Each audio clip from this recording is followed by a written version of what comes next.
우리 성경 대탐험 데살로니가 후서 1장부터 3장까지 있는 말씀, 제목을 재림에 대한 오해가 문제다라고 오늘 주제를 정해보았습니다.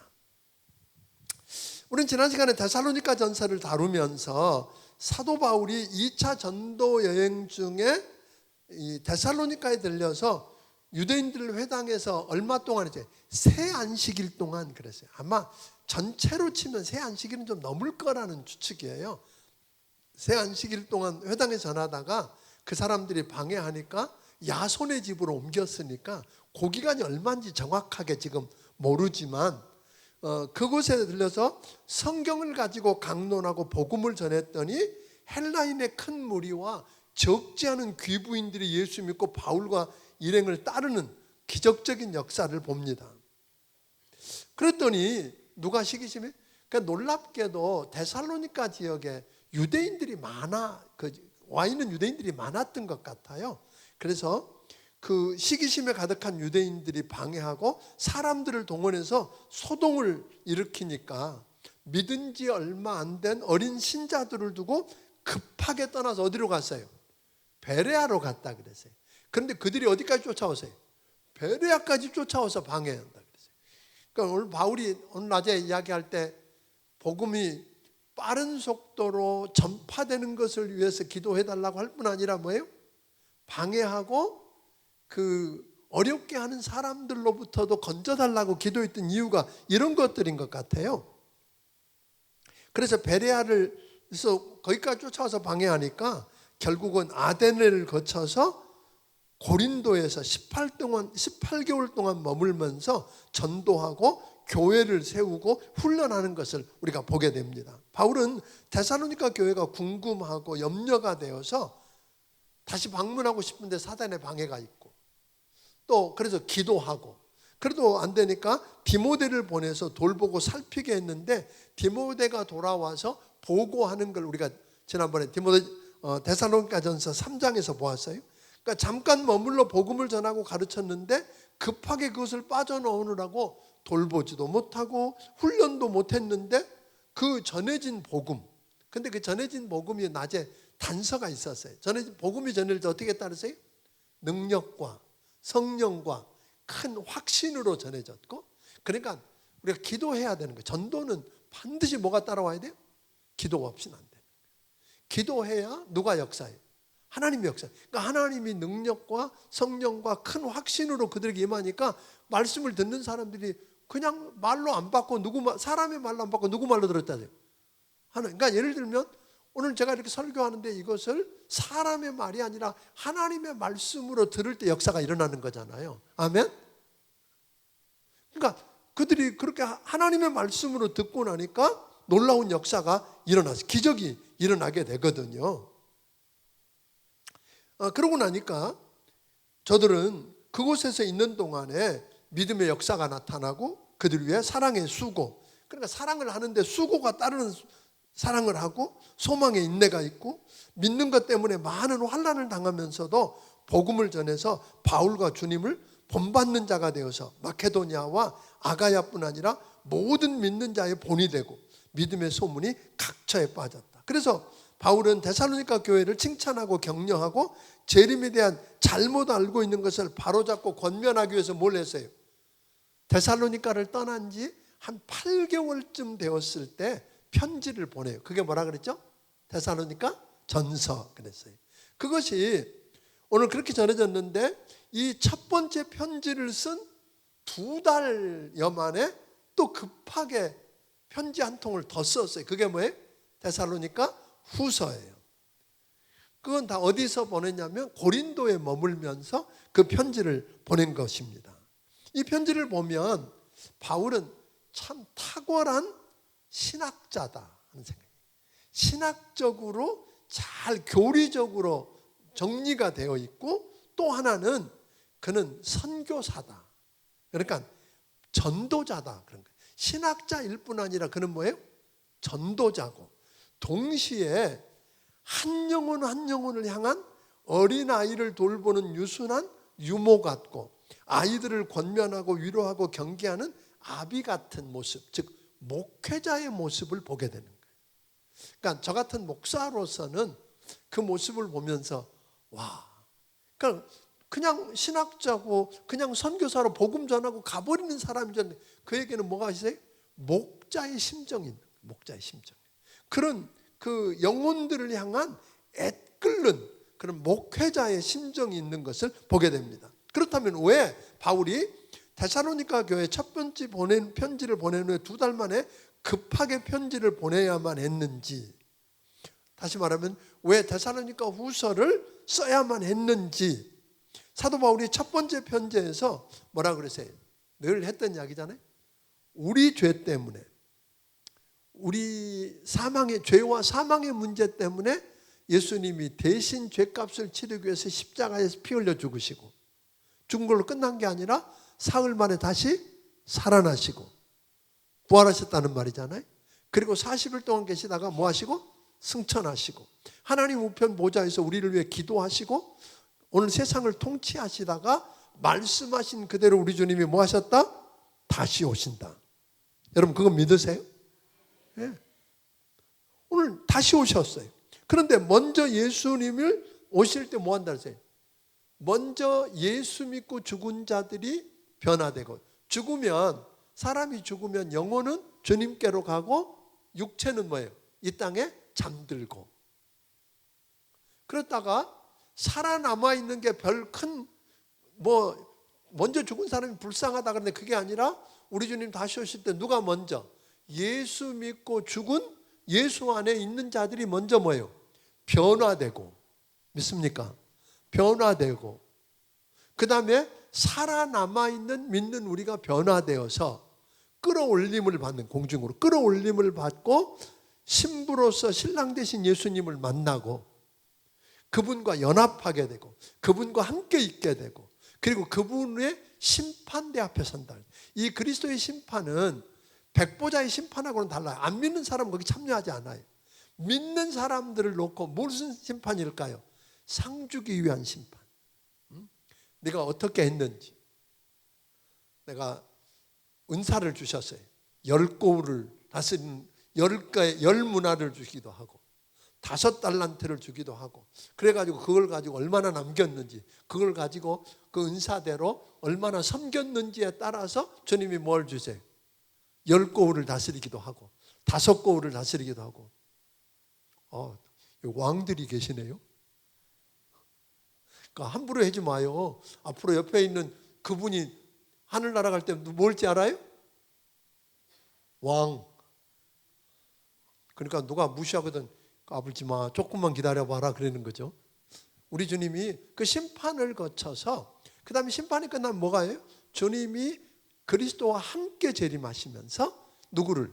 그 마귀, 우리를 미혹하고 우리를 핍박하고 힘들게 하던 원수 마귀를 붙들어서 무저갱에다가 가두고 이 땅에 뭐가 일어나요? 천년왕국이 이루어진다고 성경은 이야기하는 거죠. 천년왕국이 이루어질 때 그때 아까 우리가 그 심판의 결과에 의해서 주님과 함께 뭐 하기도 하고 왕노릇 하기도 하고. 나는 우리 중앙침례교회에 있는 성도들은 다 왕 되기를 주의 이름으로 축원합니다. 아멘. 그러니까 옆에 있는 사람 함부로 무시하지 마요. 지금은 힘없고 그래도 누가 알아요? 그분이 그날 가서 왕노릇 할지. 아멘. 예. 그러니까 함부로 하면 안 돼요. 믿는 사람들은 우리 생각으로 판단하면 안 돼요. 자, 왕노릇 하는 그런 놀라운 일이 일어날 거라는 거예요. 그리고 그게 끝날 때쯤 되면 마귀가 잠깐 노임을 받아요. 그리고 곡과 마곡의 전쟁을 통해서 완전히 그 원수 마귀가 뭐예요? 붙들리죠. 그래서 마귀와 지옥은 어떤 사람들에게 사랑의 하나님이 왜 지옥 왜 만들어요?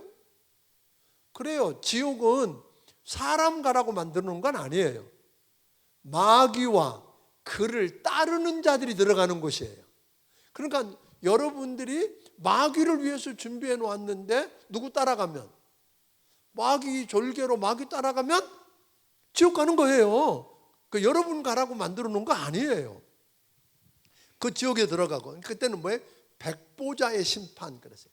처음 주님 오실 때 일어나는 그 변화, 부활은 첫째 부활이라 그러고, 이때 백보자 심판 앞에서 믿지 않고 죽은 자들과 믿지 않는 사람들이 부활해서 하나님 앞에 서는 걸 왜 둘째 부활. 그 심판을 받고 이제 아까 생명책에 기록되어 있지 않는 사람, 이름이 생명책에 기록되어 있지 않는 자는 어디로?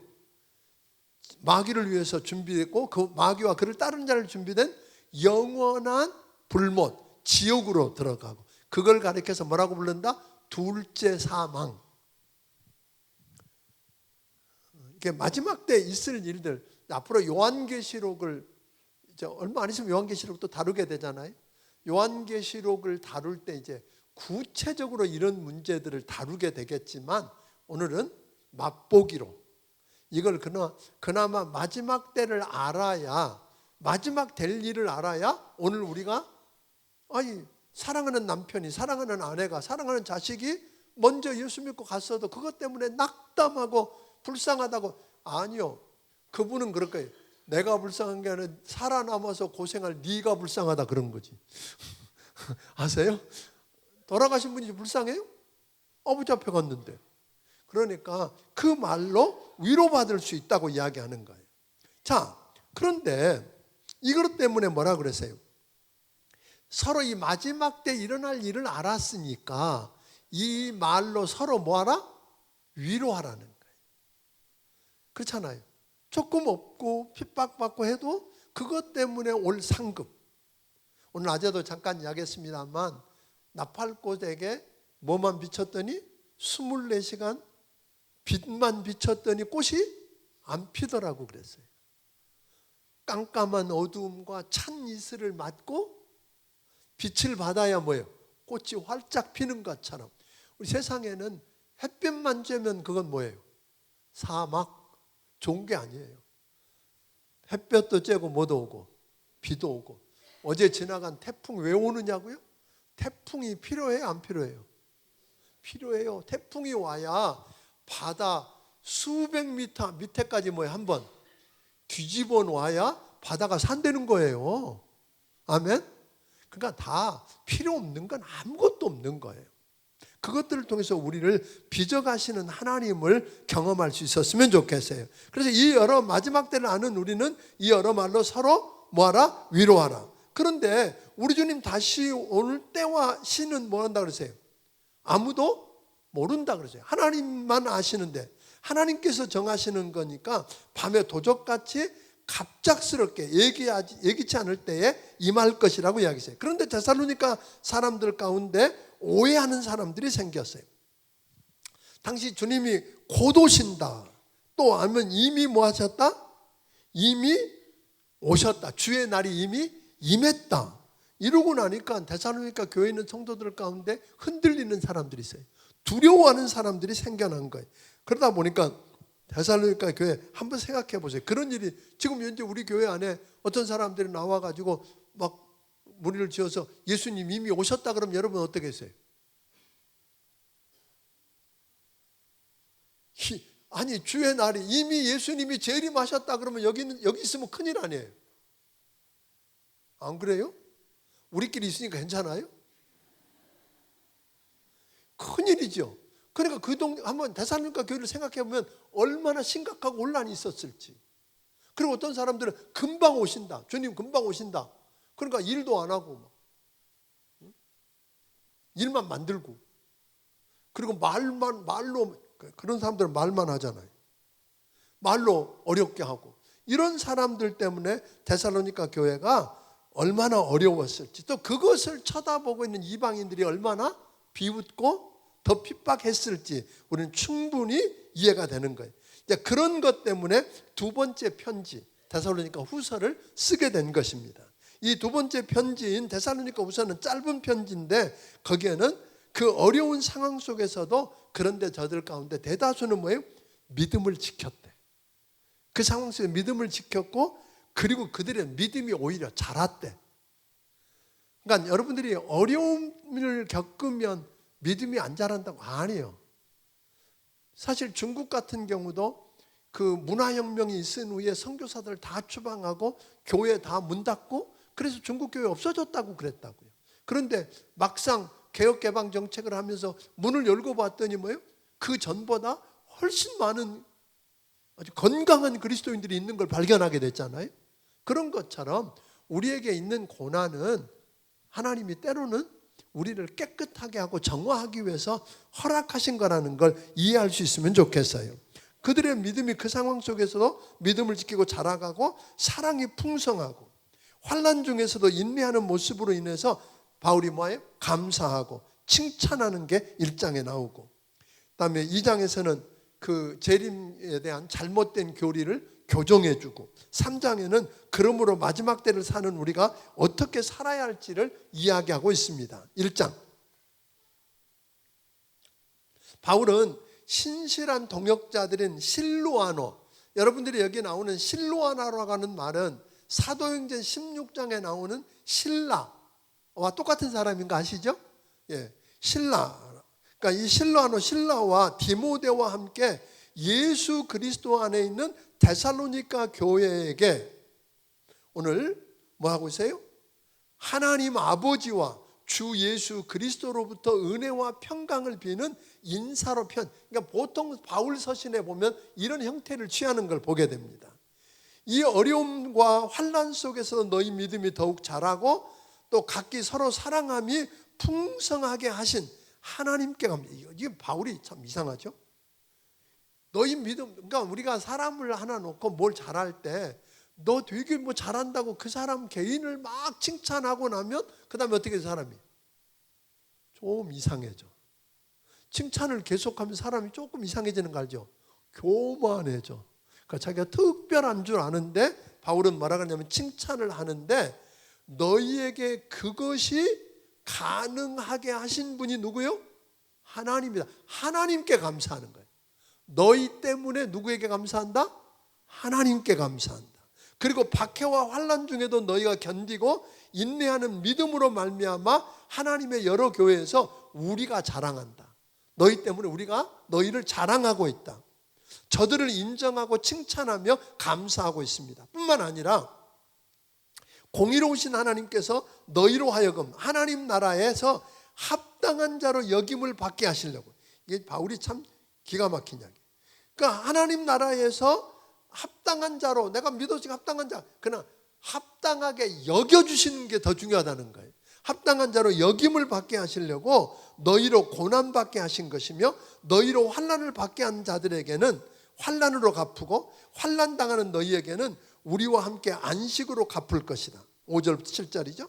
우리 주님이 천사들과 함께 하늘로부터 불꽃 가운데 재림에 나타나실 때 하나님을 모르고 주 예수의 복음에 복종하지 않은 자, 즉 예수님을 구주와 주님으로 믿지 않는 자들에게 형벌을 내리고 영원한 멸망의 형벌을 받을 것이며, 우리 주님 다시 오실 때 믿는 성도들, 즉 바울이 전한 복음이 믿어진 자들에게 영광을 받으실 것이며, 저들을 그렇게 하면서 격려하고 있습니다. 뿐만 아니라 모든 일들은 당연한 것 같지만 우리 하나님께서 너희를 부르심에 합당한 자로 여겨주시고 모든 선을 기뻐함과 믿음의 역사를 능력으로 이루게 해주셔야만 한다고.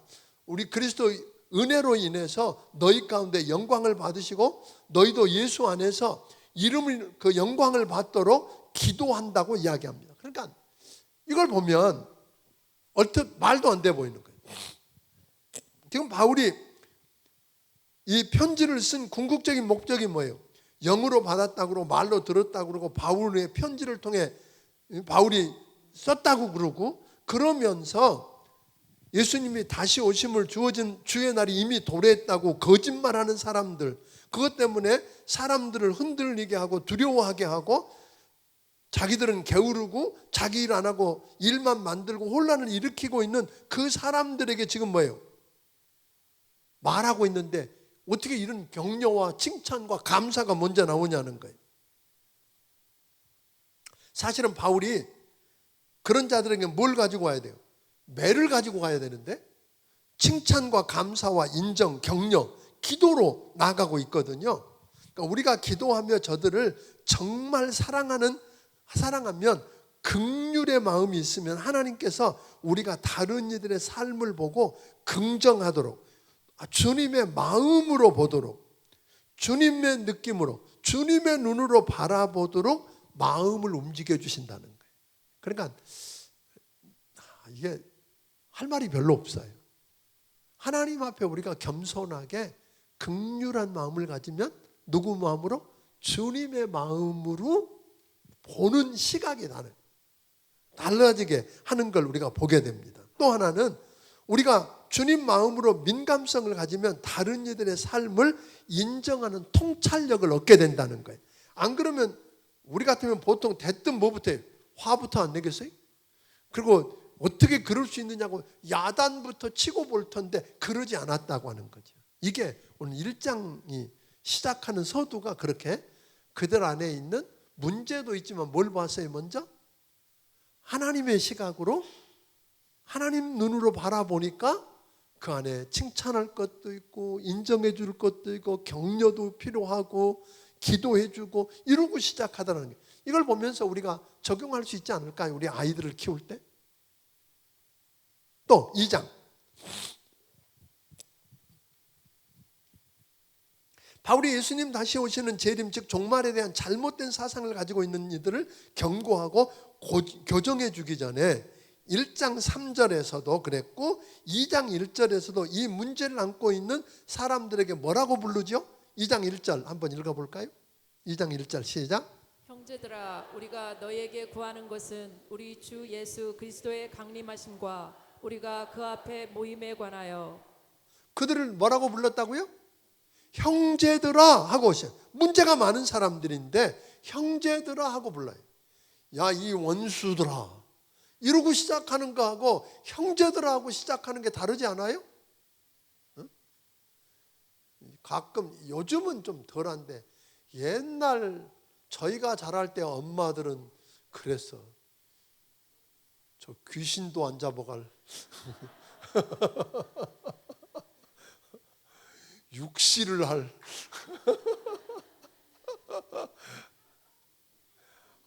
그러면 안 돼요. 말썽을 부리고 힘들게 하지만 사랑하는 아들아 하고 시작하는 거하고 이 육시 이러고 시작하는 거하고 이야기가 달라요, 안 달라요?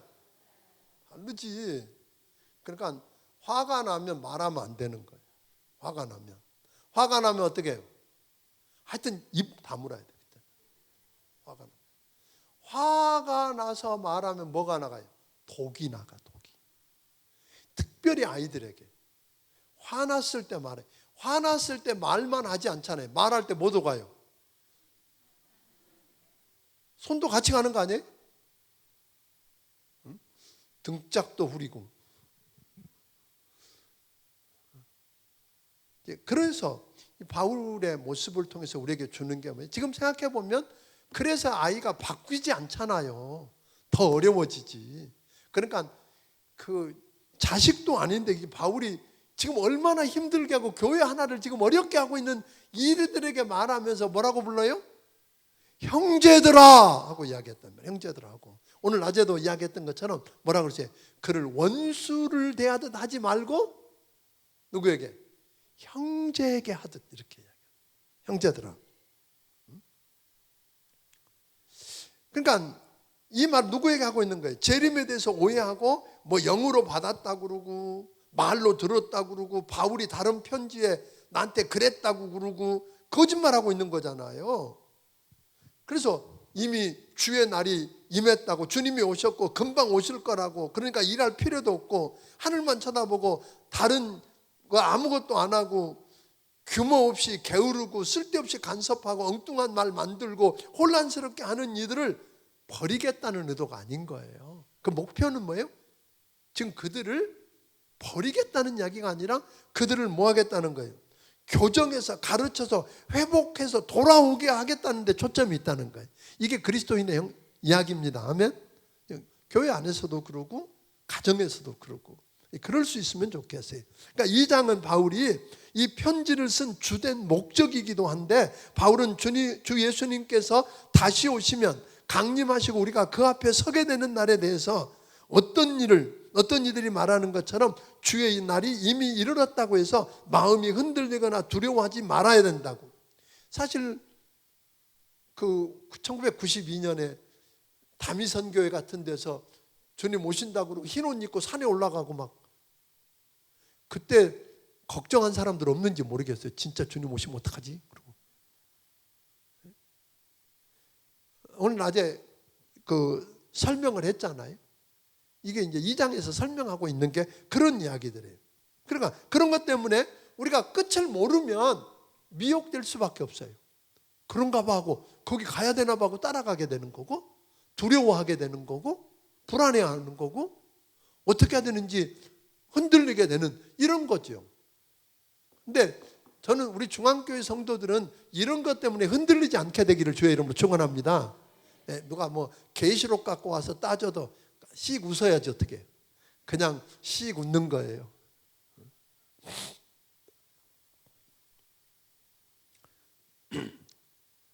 그러니까 오늘 여기서 이야기하는 건 뭐예요? 왜 미혹되지 말아야 되냐면, 우리 주님이 다시 오기 전에 반드시 하나님을 믿는 그리스도인으로 알려진 사람들이 유례 없이 하나님에 대해서 공격적이고 적극적으로 반역하는 일들, 즉 뭐가 일어나요? 대대적인 배교가 먼저 일어난다는 거예요. 그리고 그 후에 불법의 사람, 멸망의 아들들이 나타난다는 거죠. 엄청난 카리스마를 가지고 말도 잘하고 정치적인 권모에 술수도 능하고 종교적으로 감동도 주고 이적과 표적과 놀라운 일들을 막 행해내고, 여러분들 거기서 뭐 그런 일들이 일어난다고 다 진짜인 줄 착각하지 말라 이 말이에요. 누가 통해서? 사단이 그들을 통해서 그런 일들을 할 수 있어요, 없어요? 있다는 거예요. 무슨 기적이 일어나고 병이 고쳐지 이런다고 거기 혹해서 가면 큰일 난다 이 말이에요. 그래서 사람들은 그 사람을 지도자로 세우고 신처럼 숭배하고 또 자기 자신이 하나님 자리에 앉아서 내가 하나님이다. 그리고 실제로 지금 우리나라에 아까 이야기했지만 그런 사람이 있어요, 없어요? 이만희 같은 사람 지가 재림줄 하잖아요. 안상홍이도 지가 재림줄 하잖아요. 아니, 하나님 갖고 모자라면 남자가 죽으니까 또 그 마누라가 어머니 하나님이라고 그러는데 그걸 또 믿고 따라가요. 왜 그래요? 마귀가 그렇게 미혹하니까 사람들이 미혹당하는 거예요. 뭘 몰라. 이게 뭘 성경을 안 배워서 몰라서 그러는 거예요. 몰라서. 나는 우리 교회 교인들도 성경 대탐험 하자고 그래요. 아멘? 하자고 그래요. 어떻게 한 예배만큼도 안 나와. 어쩌자고. 그러니까 안 오면 듣기라도 하면 좋은데 내가 이거 듣는 기록 숫자 보니까 다 안 들었어. 표기 다 나오잖아 이렇게.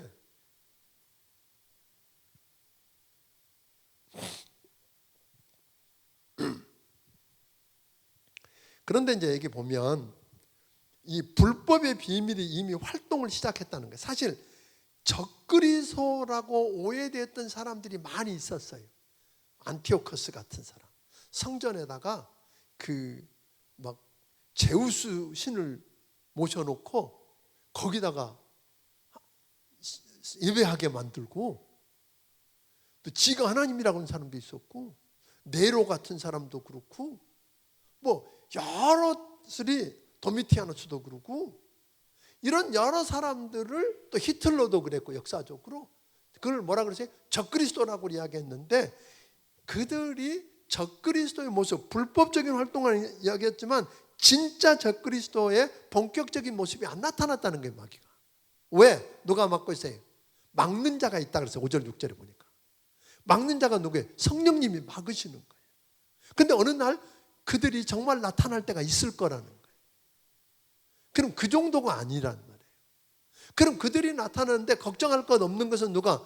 그리스도께서 나타나셔서 입의 기운으로 그들을 죽이고 그들을 패하고, 아멘, 나타나신다는 거예요. 우리를 뭐하기 위해서? 건져내기 위해서. 그러니까 걱정을. 근데 이런 일이 일어나기 전에는 뭐가 안 나온다고요? 주님 오신 거 아니에요. 그러니까 이걸 모르니까 자꾸 속는 거예요.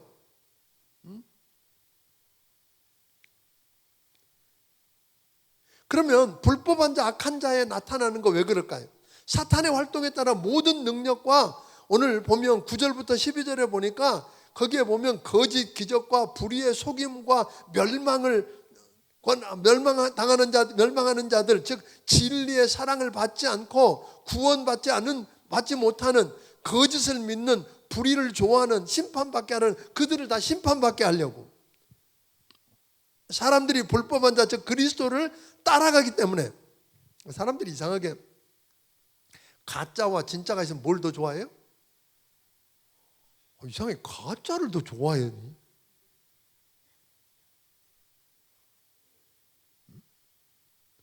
그러니까 가짜를 믿고 따라가다가 사탄을 위해서 만든 지옥에 자기도 그러니까 우리를 위해서 만드신 건 아니에요. 누구를 위해서 만들었어요?